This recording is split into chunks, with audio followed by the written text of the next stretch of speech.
Samantala mga idol, bahagyang bababa po ang singil sa kuryente sa mga member consumer owners sa Central Pangasinan dahil sa pagbaba ng generation charge ngayong buwan ng Marso.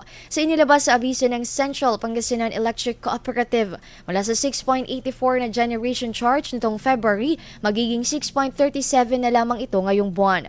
Sa kabila nito, inihayag ng ilang consumer na walang nagbabago sa kanilang bayarin buwan-buwan dahil hindi umano nararamdaman kung may pagbaba sa singil. Matatandaan na nauna nang inihayag ng tanggapan sa IFM News Higupan na wala pang nakaambang taas singil sa kuryente hanggang sa kasalukuyan, kasunod naman ang tumataas na demand dahil sa tag-init. Nakadepende pa rin umano sa magiging konsumo at demand sa mga susunod na araw kung maapektuhan ang kasalukuyang supply sa kuryente.